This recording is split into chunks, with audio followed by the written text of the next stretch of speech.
Alhamdulillah, wassalatu wassalamu ala rasulillah Sayyidina Maulana Muhammad Sahbihi barik wasallam asma'in. Gini yang pertama jenengan harus matur nuwun sama Dr. Bunyai Aina. Berkatnya beliau punya watak memaksakan itu akhirnya. Terus kalau cerita sedikit tentang beliau cerita wudhu. Wudhu itu begini.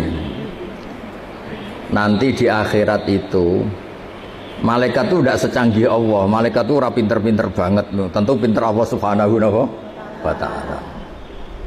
Sehingga nanti itu kata Nabi, sabda Nabi itu kalau orang wudhunya sempurna, basuh wajah sempurna, tangan, kepala sempurna, itu nanti sinarnya itu terang benderang. Sehingga identifikasi kalau ini ashabil yamin, kanan ya kanan, kalau kiri ya kiri.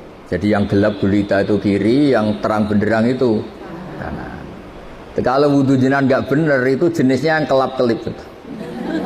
Nah ini bisa kegaruk kemana-mana.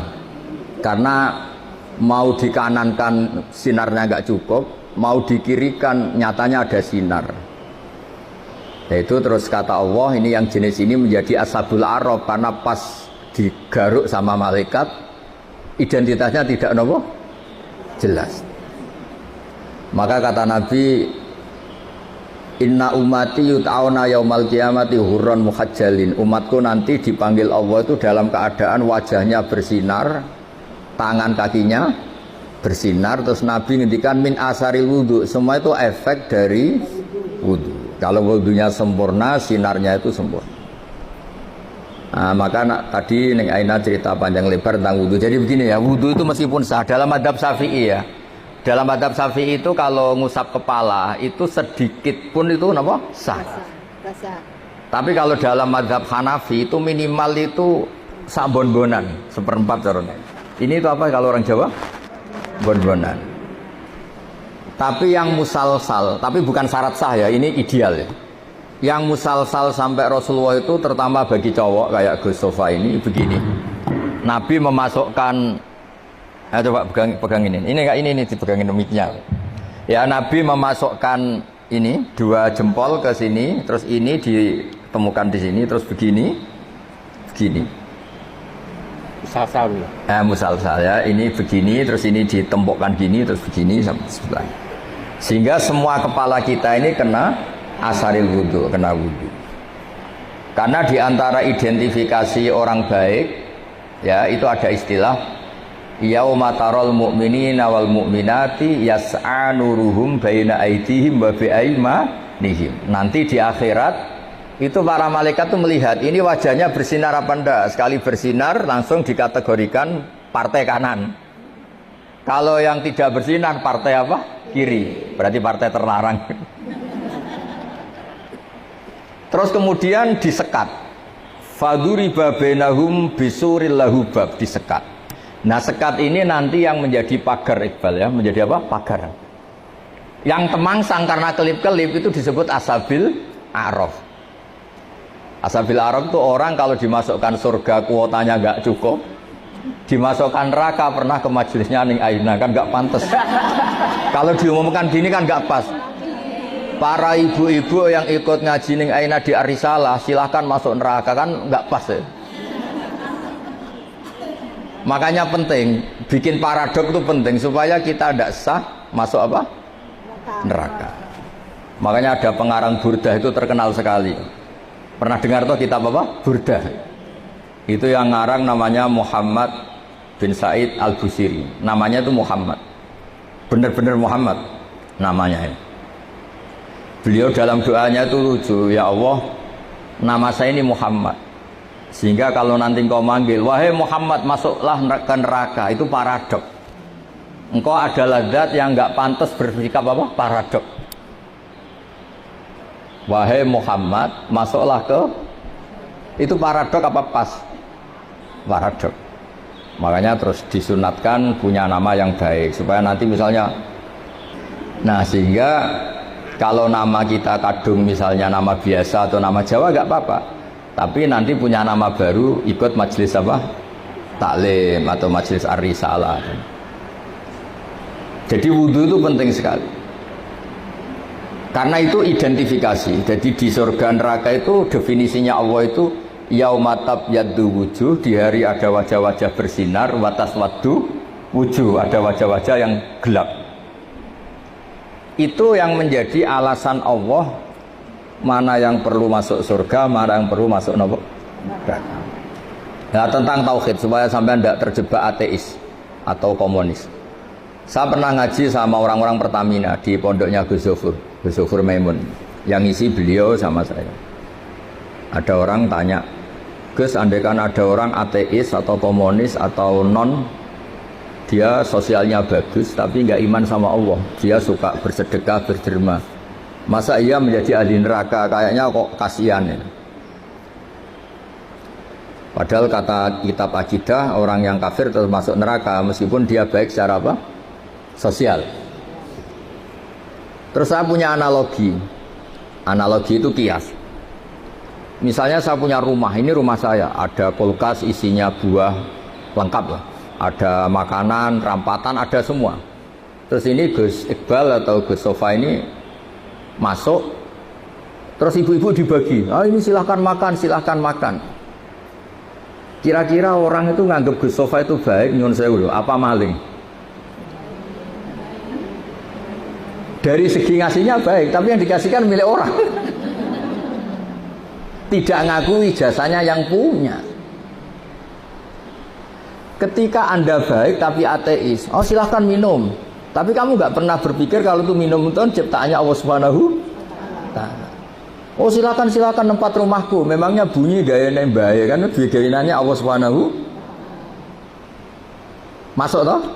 Artinya betapa fatalnya orang yang tidak ngakui Allah Subhanahu wa Ta'ala. Ketika orang nggak ngakui eksistensi Allah, ternyata dia ngamal atau berderma dengan sesuatu yang tidak miliknya, tapi merasa miliknya. Itu buruk apa baik? Buruk. Nah, itu kenapa orang-orang yang tidak ngakui eksistensi Allah, apapun baiknya tetap kena sanksi. Itu ibarat Gus Sofa atau Gus Iqbal ini masuk rumah saya, isi kulkas disedekahkan, isi uang disedekahkan.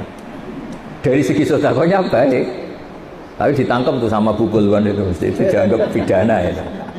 Itu kira-kira diapresiasi apa ditangkap? Ditangkap apa diapresiasi? Ditangkap. Ibu-ibu kalau numpang suami sedekah sama tetangga agak pamit suami, diapresiasi apa dimarahi? Nah, itu pentingnya iman sama Allah Subhanahu. Kalau kita iman kan kita ngasih tetangga tidak sok berjasa, karena kita yakin uang ini milik Allah Subhanahu. Makanya saya termasuk kiai baik gitu. Kata orang banyak saya ini kan termasuk kiai pinter. Tapi kenapa saya tetap tawadhu? Karena saya tahu ilmu saya itu milik Allah Subhanahu. Sehingga saya tidak perlu nuntut dengan hormat saya, ngesot, nggak perlu. Ya sudah begini sudah bagus. Jadi dulu itu sahabat ditanya, ini cerita nyata. Ibu-ibu mulai dulu kan tukang demo. Ya nggak pernah bener lah mulai dulu, memang sudah gitu. Tapi tetap masuk surga karena nanti malaikatnya bisa didemo kalau nggak masuk surga. Ibu itu ngaji sama Nabi. Itu ada yang jilbabnya miring, ada yang nggak pas. Mungkin sebagian ada yang, pokoknya ada yang nggak pas. Mungkin nyun sewu ada yang sebagian, pokoknya nggak pas. Ya pas ngaji sama Rasulullah. Ya Nabi betul, Nabi Sayyidul Awalin wal Akhirin. Bareng Umar datang ke majelis, semuanya ibtadarnal hijab, semuanya menata apa? Hijabnya rapi gitu. Aku yakin ini adegan tidak ada nih, mungkin nggak setegang ini. Misalnya sama saya saja, mungkin ibu-ibu rileks. Ini ngaji sama orang baik, jadi rileks. Ketika Umar datang itu langsung ibtad, semuanya nata apa? Jilbabnya. Umar malah tersinggung. Dasar perempuan-perempuan jelek, nggak punya akhlak sama Rasulullah. Sama Rasulullah pakai jilbab nggak bener, tapi sama saya malah bener. Jawabnya ibu-ibu, karena Rasulullah itu baik. Karena Rasulullah itu wa anta afaddu wa aghlad. Afaddu itu Anda itu orang yang sadis. Bisanya nyalahkan, biasanya marah. Kamu bisa tahu kan yang mirip Rasulullah itu siapa? Yang mirip Umar itu siapa? Jadi intinya itu Rasulullah itu ya punya majlis untuk perempuan. Bahkan itu punya akibat dan Nabi tetap melanjutkan. Makanya punya akibat itu sering ibu-ibu mulai dulu yang engkek ya banyak, yang caper ya banyak. Sehingga Aisyah itu cemburu. Dasar Nisaul Ansor. Caper kali Kanjeng Nabi. Iya, caper kali Kanjeng Nabi. Untung Nabi sudah nggak ada. Kalau masih kasihan tuh kiai-kiai nggak payu jadi kiai gitu. Ya Nabi kan ganteng, sopan.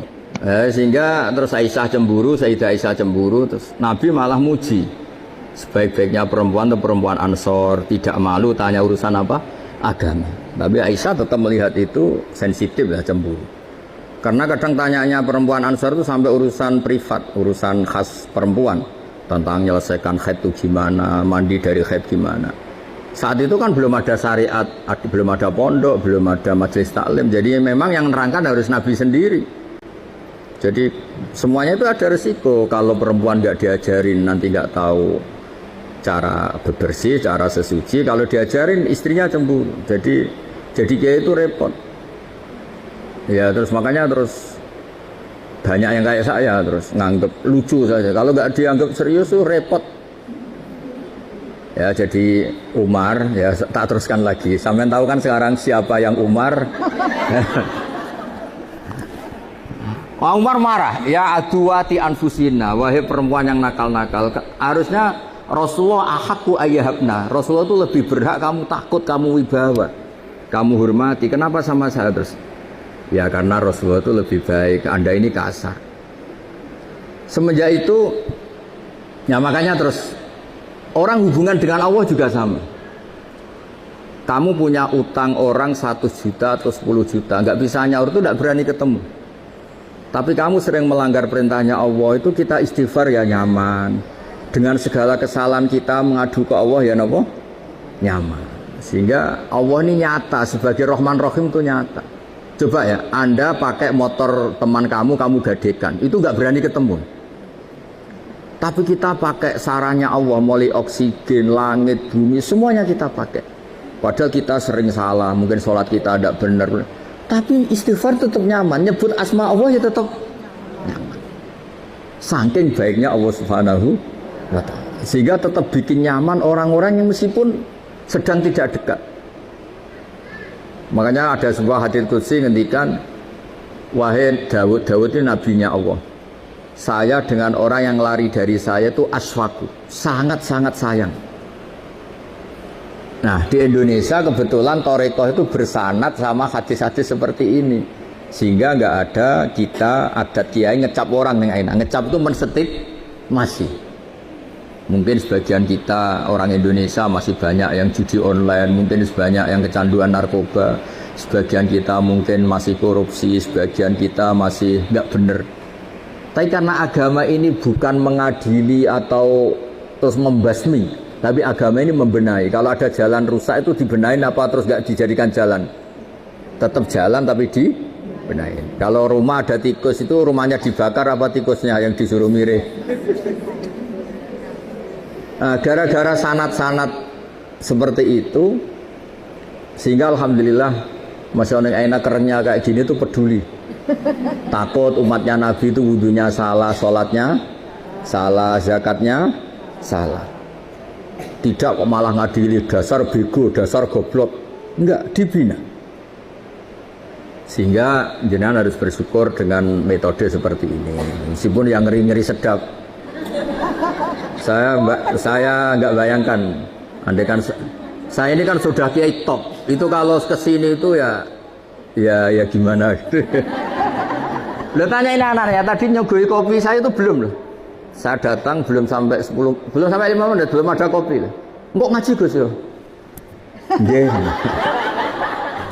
Orang nggih itu bisa saking baiknya atau saking takutnya. Kayaknya yang kedua. No. Nah, jadi kanda nih. Di sini aja masih diteruskan. Gimana kalau nggak ditodong? Oh. Nggak ditodong. Pakai mic, ngamuknya pakai mic biar dengar. Saya itu dekat sekali sama Mbak Ma'ruf, suaminya Ning Aina itu Beda betul. Kiai Ma'ruf itu anteng ngaji. Kalau sama saya itu diskusi apa? Ikhya. Lu tanya ini anak-anaknya. Diskusi kitab Ikhya itu. Kalau sama-sama Neng Aina diajari tukaran. Gus harus ada RMI perempuan. Tadi saya ketemu ketua RMI. Wah, yang gugat terus. Dan saya senang. Memang perempuan itu baiknya gugat. Ini ada cerita ya. Ini cerita sanad mutasil ya. Saya berkali-kali cerita. Belum ada hukum Allah dirubah kecuali karena pemberontakan kaum perempuan.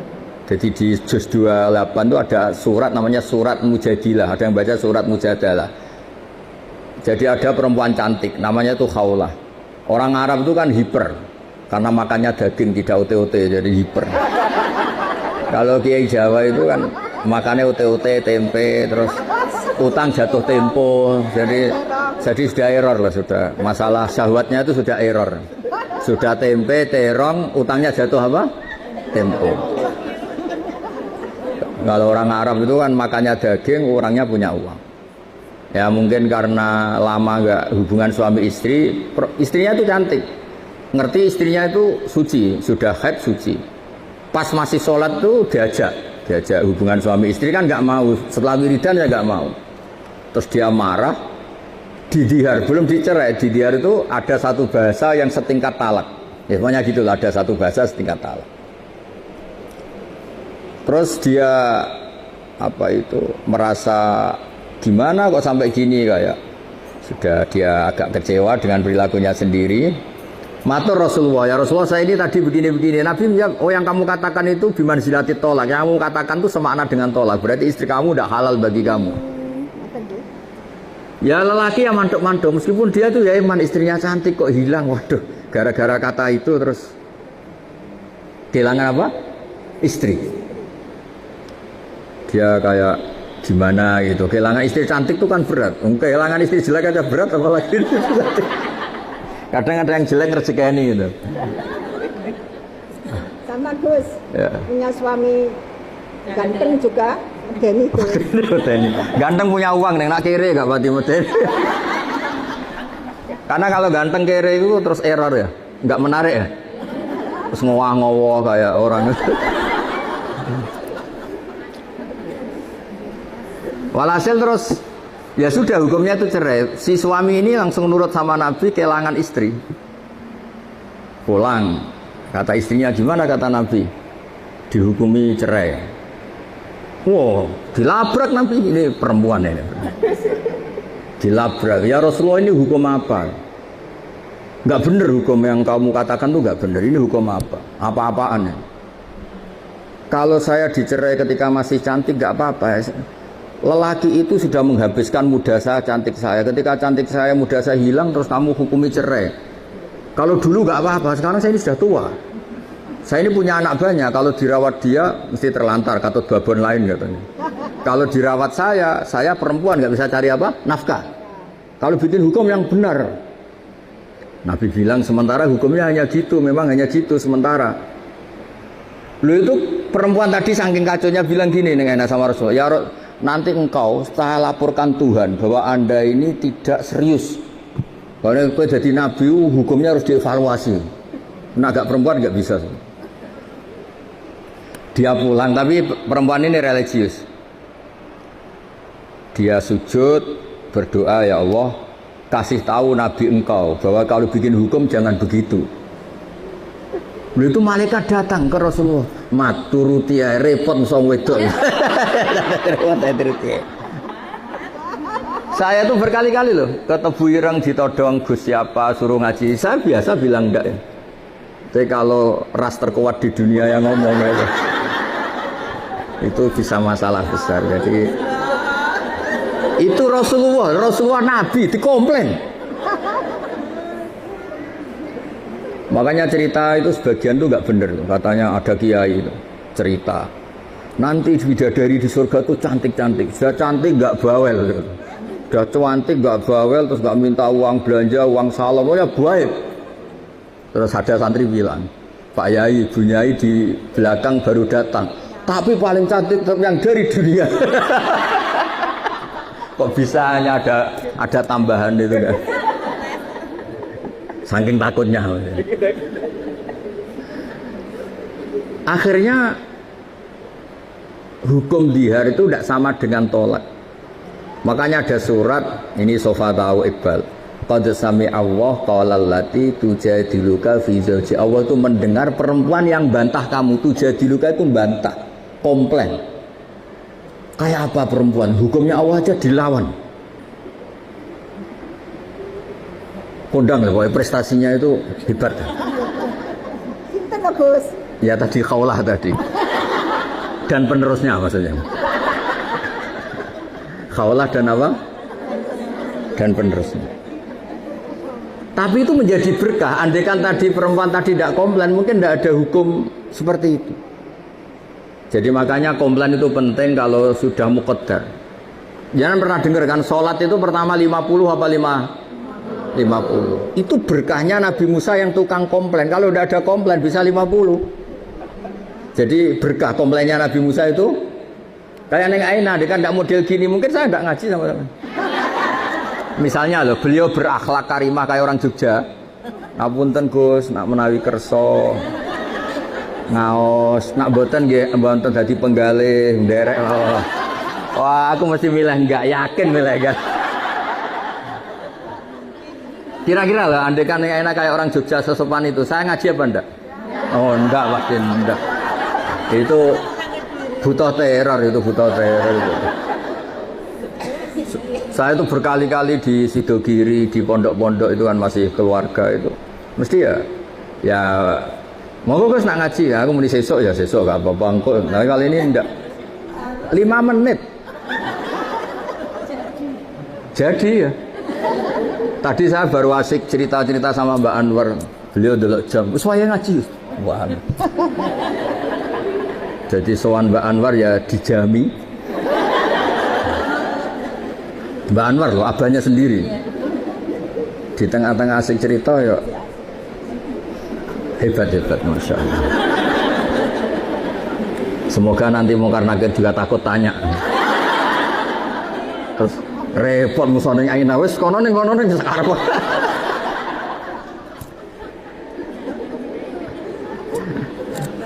Jadi Allah itu memang zat yang luar biasa. Sesuatu itu kalau didesain sesuai awalnya itu mesti bagus. Meskipun kita kadang tidak cocok. Misalnya perempuan itu komplain, itu ya memang Allah desain gitu. Mungkin baiknya komplain. Saya itu sering dilapori santri-santri yang awal nikah. Gus, istri saya itu sering minta uang saya, padahal saya ini orang miskin, gimana gitu. Tak jawab, ya sudah minta lelaki lain. Wah jangan Gus. Langsung. Berarti itu ya memang sunnahnya perempuan mau minta uang siapa kalau nggak sama. Ada yang cerita lagi, Gus istri saya sering marah sama saya gini. Ya sudah biar marah sama tetangga. Jangan Gus nanti malah gimana. Artinya apa? Ya sudah desainnya perempuan tuh minta sama suaminya marah itu desain yang apa? Bagus. Maka para lelaki harus nikmati itu, harus mulai nikmati itu.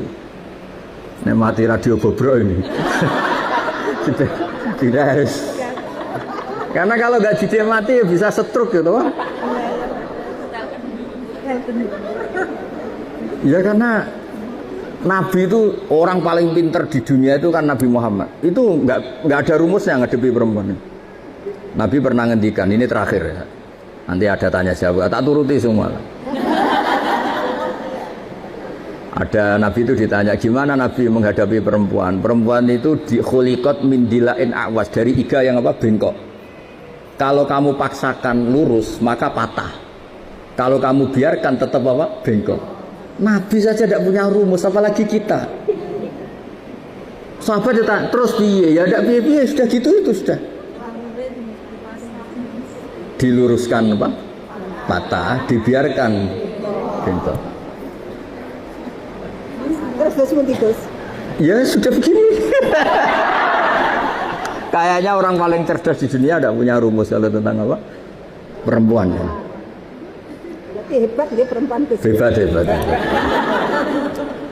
Ya saya itu berharap begini itu nanti kalau sudah ketemu Allah nanti di akhirat itu wis cobamu wis kenal ning Aina wis coba Ustaz. Insya Allah berkait dicoba ini min ahlil apa? Jannah. jannah loh Gus. Saya nggak bisa bayangkan pengujinya disertasi beliau, dok. Pengujinya itu nggak bisa bayangkan. Takutnya kayak apa? Berani nih nanya-nanya itu. Jadinya pinter jenengan. Oh, ada nih. Lapangan itu Gus kan betul-betul ke lapangan Gus. Oh, akhirnya lulus ya? Lulus. Lah betul diprotes mungkin. Ya, monggo ada pertanyaan 3 saja. Pokoknya ini niati silaturahim, nggih, hormat. Assalamualaikum.